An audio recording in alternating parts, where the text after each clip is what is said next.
Welcome to A Home and Healing for Every Child. I'm your host, Melissa. This season, we're speaking with foster and kinship carers, guardians and adoptive parents, sharing honest conversations about what it really means to open your home and support children and young people in care. Caring for kids is meaningful and rewarding work, but it can also be complex and challenging. This podcast exists to bring carers together through real-life advice and lived experience. Whether you're just starting out or have been a carer for years, this space is for you. Let's dive in. Thank you very much for joining us today, Cole and Gina. I know you have a wealth of experience as kinship carers and foster carers, and I'm looking forward to hearing all about your different experiences. To kick us off, could you tell us what the turning point was that moved you from being kinship carers into becoming foster carers more broadly? When we got into kinship care, basically back then it was like 10 years ago, 11 years ago, it was a different ball game. Like we became kinship carers, I'd say overnight, but it wasn't even overnight. It was within about half an hour. That's how quickly we became kinship carers. We were running our own business at the time.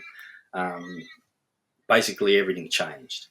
So we became kinship carers. Then we realised very quickly that it's not like raising your own children. We were now out of our depth. We needed more knowledge. So we started doing as many courses as we could, like trauma-informed care, everything like that. So when we were doing one course, the person running the course used to be a nurse at a hospital. And then they were telling us a story that if a baby's, say, born positive to methamphetamines or with a drawing or anything like that, they're pushed to the furthest corner of the maternity ward. So that way they don't disturb the other children, and that way they don't disturb the other parents when they come around to look at their children. Gina looked at me, and this is before we had these wonderful people to go around hospitals and cuddle kids and everything like that. So the only time that child will be held is when it's fed or when it's changed or when it's given any, methadone or anything like that. Otherwise, it's not touched. So Gina said, I don't want any child to go through that. So basically, that's when we rang our caseworker and said, look, we want to do emergency short term. He says, great. So that's how we branched into that. Wonderful. Thank you for doing that. It's such a special reason to move into emergency care as well too. What's one practical thing you do regularly that helps a child feel safe and settled, especially in the early days of placement? Routine, 100% routine. Same.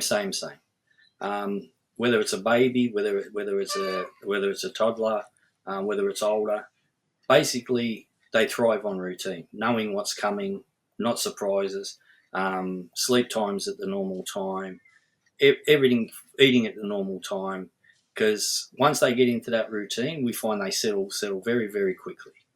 The people say to us, you're lucky, you say, for example, you might do babies or it's a lot easier. Basically, when a baby gets discharged from hospital, they normally come with one, maybe two pieces of paper, which is their discharge summary. Ours come with 9. And this is where the word of the light, the next 7 pages are all hospital, doctors, paediatricians, specialist appointments. And then then they ring us up days later and saying, we forgot to put this on the report. We've got to put this. And basically that's why we do what we do, because without these kids, no matter what their age, without them getting like what they need now with early intervention, they don't have a hope in hell. Early intervention and making sure they're supported, making sure they're loved, making sure they're protected, making sure they feel secure, that and all their most emotional, physical, mental needs, everything's met. Without that, they're just treading water. It's destined to fail. And how do you manage routine when there hasn't been one prior to coming to you? We got to set it up. You got to set it up. Basically, we don't set it up around our lifestyle, and that's what we find where a lot of people go wrong. we have one child, and basically you'd only sleep 20 minutes at a time. Then it'd take 3 hours to bring them back down, and then you knew you were only getting 20 minutes sleep. So Gina took them to Tresillian Hospital, and we had parents in there with their kids. Yes. And the wife saying, well, my husband gets up at this time in the morning, so if the child can be up then that'd be great. Then he gets home from work at this time, so if he can still be awake then. They wanted him programmed like a computer. Yes. What we do is we sit back and we follow the child's lead. You can tell, you learn very quickly the cries when they're hungry, when they need changing, when they're tired. So if they're tired, if they have 2 sleeps, 3 sleeps, you work out very quickly, and you work out around what times you can go and eat. Like we have to find restaurants that, we're there by 5 as soon as they start serving, and we're out and back home before 7 because 7:30 is bedtime. Yes. You go past that once they go overtired, it wasn't worth the meal you just had, believe me. Yes. And we don't change for weekends either. No. So every day is the same. Yes. And people say to us, what about respite? What about getting respite? And there is people that need respite, that something might come up, they got to do it. But in 11 years, no, we've never had respite. Because, again, them going away like for a day because, we got to go somewhere or do something. When it comes back, the only one that is like affected greatly is the child. Yes. And now we've got to start all over again. Yes. So you, like I said, basically everything we do is around the child, not around us. And I think that's a big problem that a lot of carers do. It's like the old moving picture song, and Shannon Ulrey did it. What about me? It's not about you. People will say to us, what do you do for this? What do you do for that? And I say, listen, it's not about us. The day it starts becoming about us is the day we've got to walk away and no longer be a carer. Yeah, no, understand. Because it's about the children 110%. Yeah, and we chose to do this. Yeah. This kid didn't knock on our door and just say, look, can I come in here and live? Yeah, and that's an important point, Gina, that you have chosen to do this, and making that choice is a big one, and at times, obviously, can feel overwhelming for many people as well too. How do you manage when the medical or development needs of the child are feeling overwhelming, whether it just simply be because there's so many appointments or you've just got so many pieces of paper? How do you manage that, Gina? I just think with a routine, it's sort of, you just slot things in. I'm a big one for a diary. Yes. So I like to see it on paper, not particularly on computers or phones. So even though it's in my phone, it's still on a paper. Yes. If I can get organised, it's okay. And with me, it's not their medical conditions or their medical problems or the appointments. That's not what overwhelms me. What the one thing that even doesn't overwhelm me, one thing I struggle with is when is enough is enough. Like when you look from a baby, we get babies, we've got what these children have been through. They've seen more, experienced more, heard more than we can ever imagine. And now they're dealing with medical problems, and the hits just keep coming. Yeah. And you just think to yourself, when is enough is enough? When has this kid been through? And we've had one, and I'll be honest. If I could go to the crossroads and sell my soul to the devil and say, listen, I've lived my life, now just give this kid a chance. Yes. It just ends. Just let him be normal. Let the test end. Yes. You know what I mean? I'd bite the end of my finger off and sign my name on the contract. Yes. Blood. That's how serious I am about it. Again, because they deserve a fighting chance. The kids that come into care are probably stronger, fighters, more resilient. Yeah. We've had babies that like at a few months old are self-sufficient. You'll see them if you, like, for example, they're laying on their stomach and their arms underneath them, so you're waiting for them to start screaming, so you get ready to go up and get their arm out, and you literally watch them at a few months age do it all themselves. Yeah. Because they think I have to. Yeah. You know what I mean? I have to. Yeah. And that's the sad part. No, absolutely. And what types of things do you do to assist yourself? Because yes, as carers, we often feel like enough is enough. Can you just give this child a break? How do you help yourself and the child sort of through moments like that?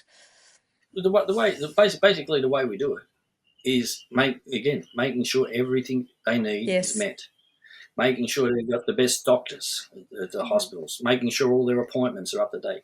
We never ring the caseworker and say, ring the doctor, ring the hospital and make an appointment. Now send a family time worker or someone to come pick the child up and take them. Like I said, there's been stages where we've spent weeks in hospitals. Gina does the day shift, I do the night shift, and then we swap it over. Now, that's because we don't want that child to wake up in the middle of the night, even though they've only been in our care a short time, and not have a familiar face or a familiar smell. We feed them, we change them, we do everything for them. We keep the routine the same. Yeah, and the same is in the hospital. We don't change it. Yes, and perhaps in saying that and in assisting other carers, the routine not only helps the child, but it sometimes is of benefit to us as well too, in terms of keeping us going when times are tough. Yeah. What you find when you break their routine, even if it's for half an hour, it's not that night you pay the price. It's the next day. Understand. The next day they are out for the whole day. So for what might give you like an extra hour or an hour, think, I'm doing the right thing, do you want to start a bit later, blah, blah, blah. Well, you're paying for it the next day for the bite you like it'll come back the next day, 24 hours. Yeah. Oh, yeah. No, understand. So you've obviously cared for many babies. What have you learnt about attachment, given all the babies that you've cared for? I think if you don't get attached, you're not in it for the right reason. When babies come into our house, as soon as they walk through the door, they're part of our family. That is it. They're the little boy, little girl, whatever. We will try and give them a home that they're ours, knowing that they're not ours. So I think if you're not attached, there's something wrong. A piece of us goes with each and every baby that leaves through that door. And attachment is one of the hardest things, I think, about being a foster carer. And when they're under our roof, we advocate for them. We stand up for them. We will not let a baby or any child leave our care until all their medical needs are met, till the doctors more or less sign off on them or say this is the diagnosis, this is what you're dealing with. We don't want them to go to a family member. We don't want them to go to another carer and they say, oh, well, you didn't tell us. We didn't know they got this. We didn't know that. And then next thing you know, they're back, placement breaks down and they're back in the system and they're bouncing around. We want to be upfront with everyone, but we know that we have the expertise and we've done it so many times before to make sure everything is dealt with and everything is done. So that is basically why we do what we do. I think just being open. Be open with everyone, like the caseworker, the biological parents, everyone. If you're open, it's a lot easier. It's the lack of openness which is hard. Yes. Yeah. Yeah. If we know what we're dealing with, it's like anything in life. If you know what you're dealing with, well, then you can put things in place because you know what's coming. But we've had phone calls when they say, "Oh, can you take this placement? He's a healthy, chubby little baby boy, and he's got no medical problems and everything's fine." Blah blah blah blah. And we say, "Yeah, no worries." When he comes, there's 11 pages, and like I said, 9 pages of my hospital appointments, and he's scrawny and he's little. You know what I mean? And you think to yourself, "You brought the wrong baby, or what's going on?" We're never like I said, Thursday night before the long weekend, we get the call. It's a long weekend. We're not going to say, "Oh, well, it's a long weekend and we've already got 2. We really don't want to do another one." He needs someone now. We realise the need for carers, and we realise that they wouldn't be ringing us if there was somewhere else for him to go. So we say, okay, bring him. And when the little ones come, if they're having difficulty attaching to you, what sorts of things do you do to assist them to feel more at home with you? Basically, if it's a baby, again, it's the comfort thing. We hold them a lot. So they get used to your smell, so they get used to the sound of your voice. Stay calm. Stay calm. The house is we make sure our house is very calm. So you see, what you got to remember, and you've dealt with it, triggers. If they come into a house and all of a sudden there's people screaming or it's a noisy house, well, if they've just come from a house that's what they've been taken from, it's a trigger. So you're going to keep flaring up and screaming and everything. So we try to keep everything as calm and relaxed as possible, so they can get into the routine and they feel a lot safer and a lot more at ease. Whereas you'll get some people, like I said, we've got this kid and we want to take them out, we want to do this. You don't know what's going to trigger them. You got to sit back. You got to play. If we get, say, toddlers or something, or someone's coming, they tell us the age. We put toys around the lounge room, so they can reach them, so they can see them. When they bring the caseworker brings them in and puts them on the ground, they see the toys. They don't even acknowledge we're in the room. We don't get in their face and say, "Oh, come here," blah, blah, blah, blah. Just let them go. Let them play. Let them realise it's a nice, safe, and happy place. Beautiful. Yeah, just take a step back. Yeah, you got to take a step back. You got to take a big step back. And that's what I say to carers. It's human nature to overcompensate because you know what these kids have been through. That's just the way it is. But you got to remember, you're meeting them on the worst day of their life. This is the day which will define the rest of their life. Now, whether it defines it for positivity or negativity depends on the carer they go to and their ability to connect with them and to meet all their needs. So they're not going to get down and kiss your feet because you're putting a roof over their head. Yes. They've literally just lost everything. They've lost the only parents they've ever known, aunts, uncles, cousins, pets, dogs, toys, everything. And then they're brought to a strange person's house. So, and you can't sit there and say, "Oh, everything's going to be all right," or "This is where you're going to live," blah, blah. Like I said, if I put it in simple terms, it's like if you go to a party and you're an adult. You've never been to that person's house before, you never met them. As soon as you walk in the door, this person just wants to make a good impression. They want everyone to be happy. And they're straight in your face. "Would you like a drink? Would you like something to eat? Would you like this?" And you think, "Hang on a second, I just walked in. Just let me breathe. You know what I mean? Just let me process." So how do you expect a small child that's lost everything to walk through a stranger's door and process everything in a matter of seconds? No. And in terms of meeting all of those needs as well too, if you think about the cultural identity of the child that's coming into your care, what sorts of things do you do there to ensure that their identity is still seen and understood and part of who they are while they're with you? We had a little Indigenous girl. It was the first little girl that ever come into our care.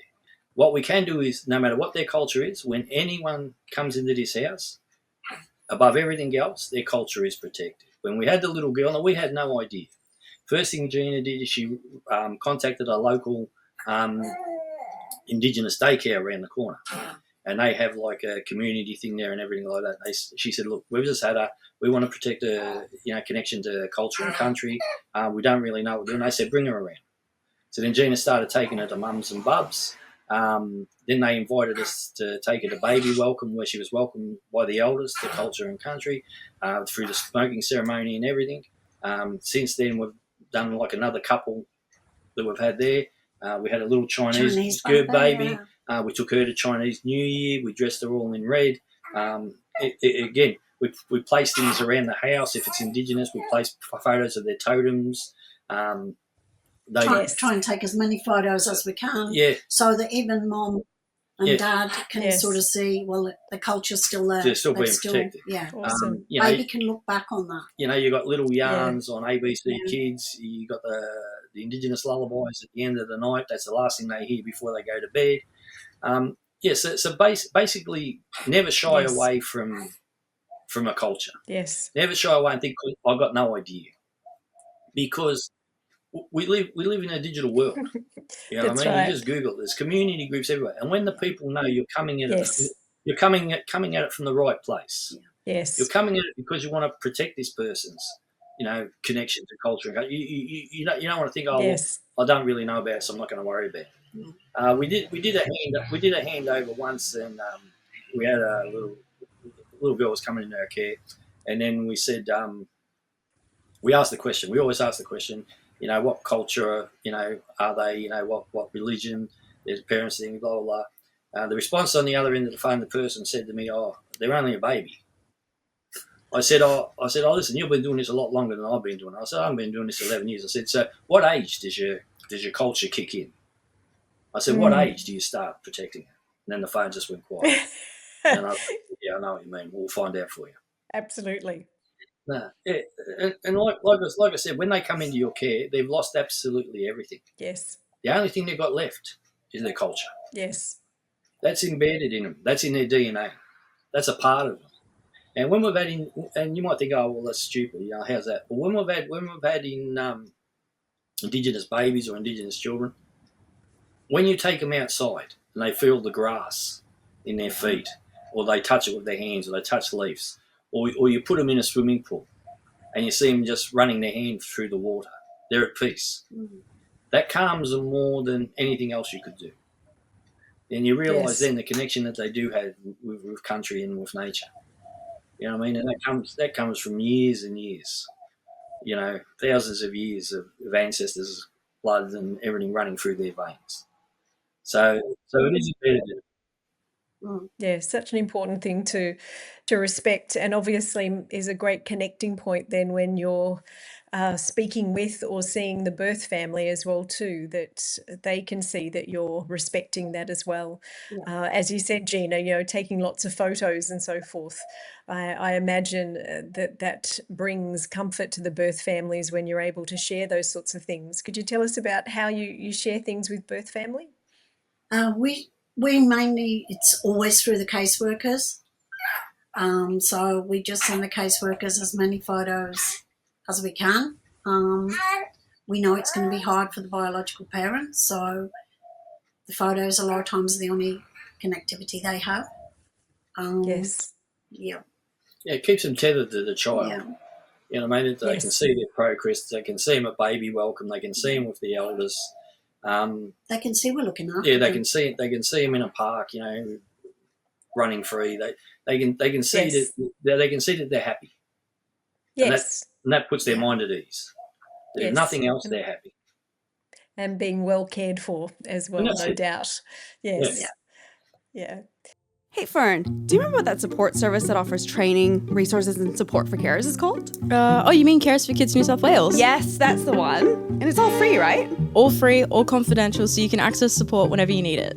Amazing. How do I contact them? I'm pretty sure it's 1300 782 975, or you could visit their website, carersforkidsnewsouthwales.org.au. You spoke a little before about, how well you manage things, obviously, as a great team. I know my partner and I play tag quite a lot when we've got whatever age child staying with us, definitely.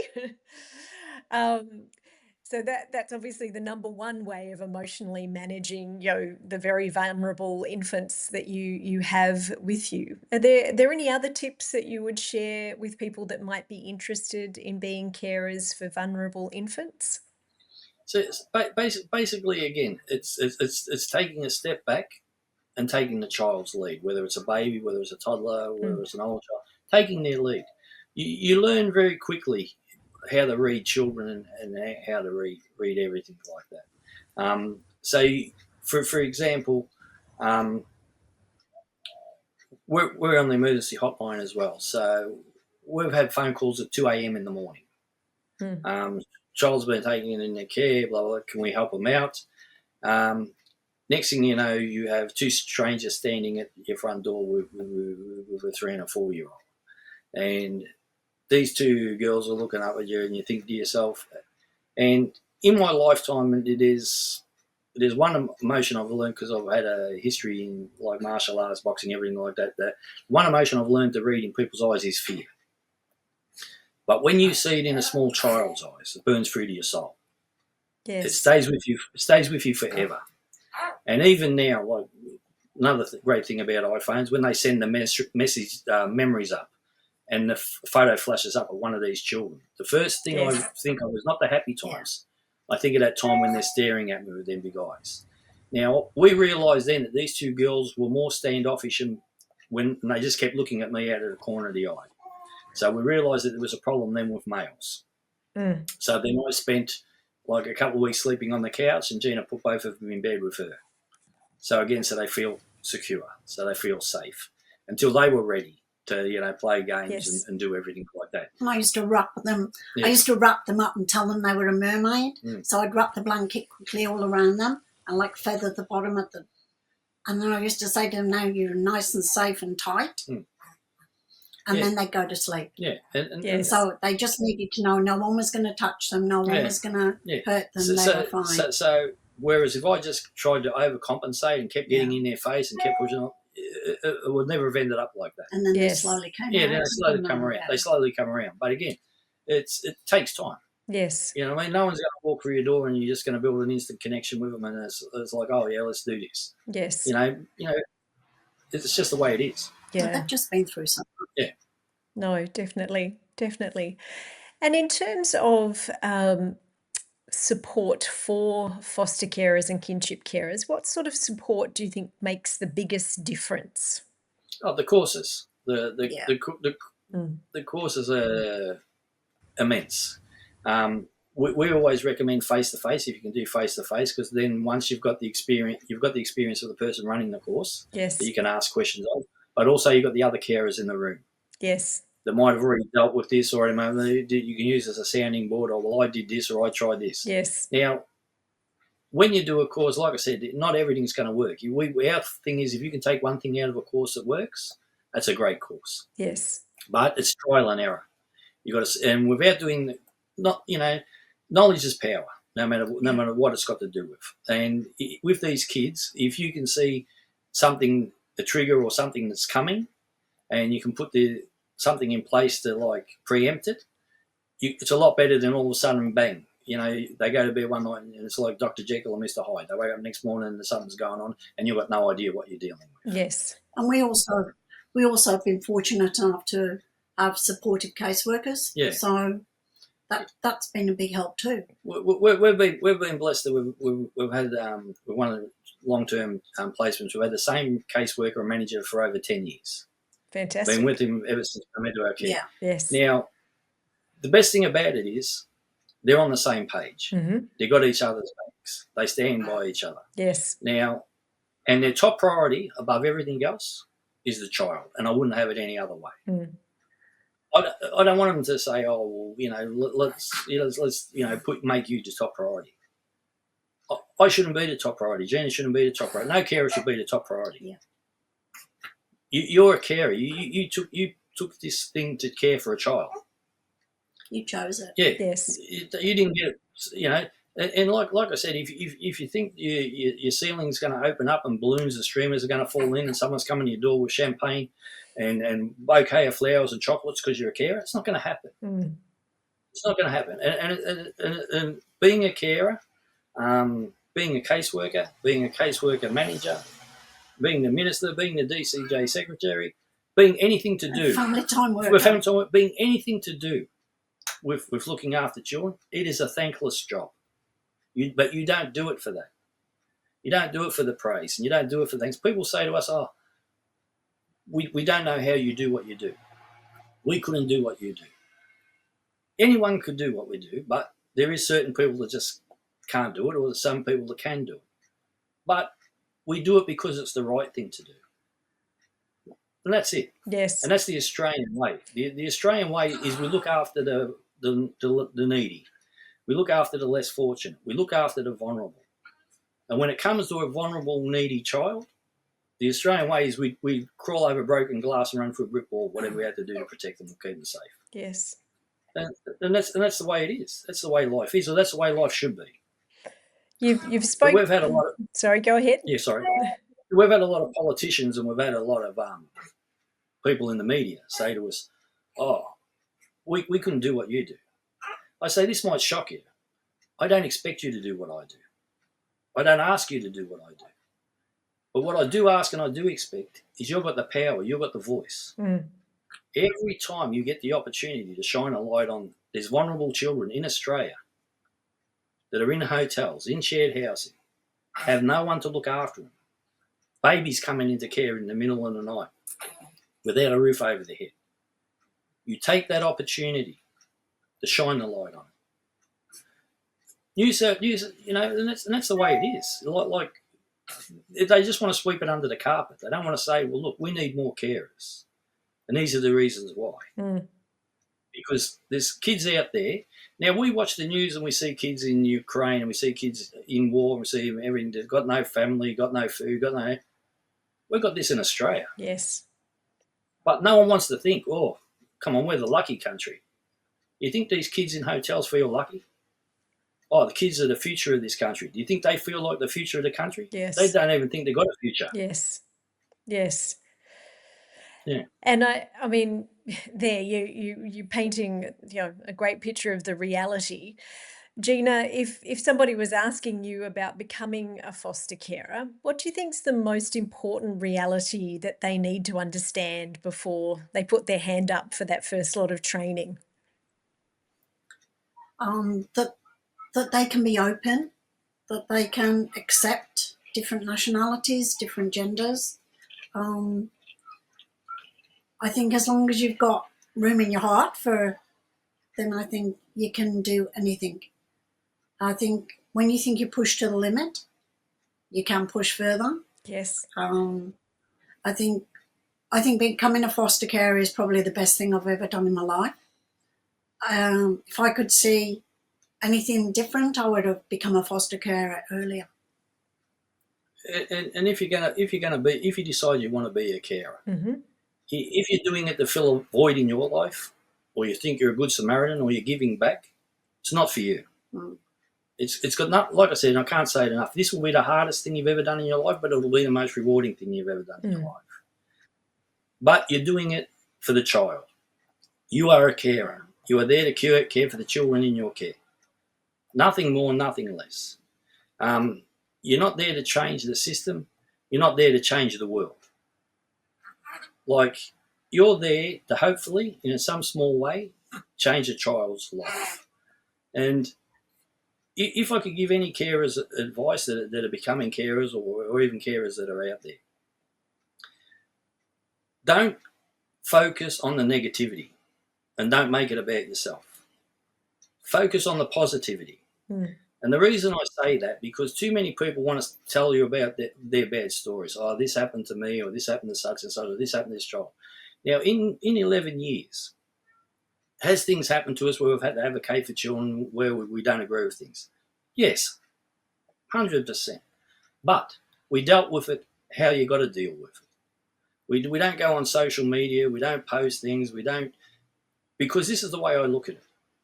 If I tell someone a negative story, now, oh, this happened to us, or this happened to child in care, blah, blah, blah. Now, one day that person, someone could think, oh, I'm thinking about becoming a carer. Oh, you shouldn't become a carer. They pass on my negative story.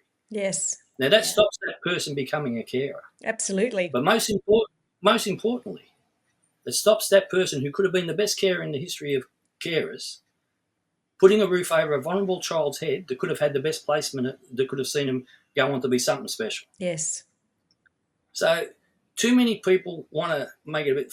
Perfect example is recently Ben Fordham broke a story. Now, do I expect Ben Fordham to break stories and hold people accountable? Definitely, because he's one of the best journalists in Australia, and that's what he does for a living. But we go from that and we lose sight of the big picture. The negativity comes, and the big picture is New South Wales has the most kids in care in the Southern Hemisphere. Now, think about it, in the Southern Hemisphere. Now, you multiply that by the amount of carers and the amount of residents where these kids are in. Now, people start screaming for the minister's job, DCJ secretary's job, all these other people that are working, get up every day to try to do the best they can for these kids in care. People start saying, oh, you know, they got to go. Do I hold the minister accountable for everything that's going on in every resident in New South Wales? No. Do I expect her to know everything that's going on in every resident in New South Wales? No. Because do I expect the person that's like in her office or was given a tip or given information that's got to be acted on immediately? Do I expect them to pass that information on and act on it immediately and hold them accountable if they don't? Yes, I do. But again, too many people want to target, oh, well, I'm going after them, or I'm going to do this, or I'm going to focus on the negativity of this story. If these people have put a quarter of their effort that they put into trying to go after people over things that you can't change, don't worry about what's done. Now, when you look at that amount of houses or that amount of residents, the way caseworkers work, and we all know how caseworkers work, if they're coming to do your home visit, they book a time, they book a day, you know exactly when they're coming, and they stay for an hour. Now, anyone that's in my house or anything that's going on in my house, I could say go away for an hour. They don't work 24/7. They finish, say, if they're lucky, 5 o'clock of a night. They're back at 9 o'clock the next morning. Now, unless you're going to give caseworkers the same power of the police, where they now have a search warrant, they can come to your house in the middle of the night, go through your wardrobes, go through your house, get everyone out in the front lawn, see who's living there. And then how many carers do you think you're going to have then? So live realistically. Don't worry about things that you can't change or can't do. Now, was I appalled by the story? Was I upset by the story? Yes, I was. But I also know I've spoke to caseworkers and I've spoke to carers that have been caseworkers and carers for over 25 years. They tell me that in their time, Minister Washington is the best minister they've had. Now, if you work out what she's done, and I mean, you know, she's got carers, more money for caseworkers to help with the burnout and get more caseworkers on it. If you look at what she's done, right, she has done more in her short term as the minister than what in our 10 years, what any of the other ministers have done prior. Now, if someone said to me, oh, well, you've got a choice. You can get more money as a carer, or we can get all the kids out of the hotels. What do you want to do? I'd say get the kids out of the hotel, as every carer would. We don't do it for the money. We don't do it for the thing. But too many people want to get on their soapbox and get on their high horse and think, oh, well, I'm making my stand. This is my 15 minutes of fame. I'm going after them. But the thing is, I understand that there's casework, carers out there and kids that have been in care where things have happened. And they can't come back from that. Everyone has that line in the sand. Everyone has that straw that breaks the camel's back. And when our line in the sand is crossed, or that straw finally comes that breaks our back, we walk away quietly. I don't take down all other new carers coming with me, because the only person I'm hurting is the vulnerable children coming in the care. And this might come as a shock to you, but guess what? You walk away as a carer, DCJ isn't going to crumble and go into the ground overnight. Yes. The minister's not going to disappear. The DCJ secretary is not going to go, because there's a need for him. This is the world we live in. She's not the minister of happy children and happy families. Yes. Yeah. No. Yeah, she's not the minister of happy children and happy families. She's the minister to help vulnerable children. You know what I mean? And that's why we all do it. Yes. So you can go after them. See, I got like a superpower. My superpower is I don't care what people think of me. I don't care what they say about me. It's not going to change what I do. And I'm too old and too tired to worry about things I can't control. By 7:30 at night, I'm spent. So is Gina. I'm We're done. sure. That's our night. That's it. That's it. That's how night I'm done. Yes. The furthest thing from my mind is now I'm going to sit down and write a 25-page email complaining about a caseworker that didn't return my call. Yes. No. Like, Your focus if is they in the put a right quarter of that place. energy, if they put a quarter of that energy into just making the world and everyone know that we need more carers, Yes. that there's vulnerable children that need help. That's what I was saying before, shine a light on it. Use your power for good, for positivity. Absolutely. Not negativity. No. Now, people say to us, but what about this, what about that? I say, well, what about it? People die in waiting rooms of hospitals. They die in ramping. If I get sick, guess what? I'm going to the hospital. I'm rolling the dice. Because I'm definitely going to die sitting at home on my couch thinking, I don't want to risk it. I could die there.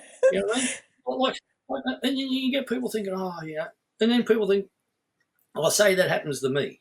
It was like when I was young and Jaws come out. That year, no one went to the beach. I was scared. Now, unless I go to the beach and Steven Spielberg's standing there and there's a metal shark in the water and they're playing the music, there's a very good chance I'm not going to get eaten by a shark. But people focus on a shark could eat me. Yes. You could get hit by a bus. And that's the problem. Once you put that fear into people thinking about being a carer, that, it's negative, this could happen to you, or everything like that, then it festers. But then, like they say, it's like when someone complains. The one person that complains, there's another 10 out there that don't. So the one person you tell a story to, there's another 10 that they tell a story to. Absolutely. And that's why we have a shortage of carers. Because everyone's on the negativity. Oh, this happened to me, this happened to such and such. It doesn't matter. It's not about you. Get over it. Yeah. But thank you very, very much for being such positive carers.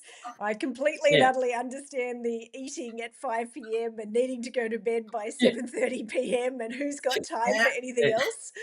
That's a wonderful illustration of carers who have their hearts in the right place and are doing their absolute utmost for the children in their care. So thank you so much for sharing your experiences and for all you do as well. Thank you. Thanks for listening to this episode of a Home and Healing for Every Child podcast. We hope you enjoyed it and look forward to having you join us for the next episode. Stay up to date with the latest news, stories, training and upcoming events by subscribing and following along on our socials at Adopt Change or Carers for Kids New South Wales.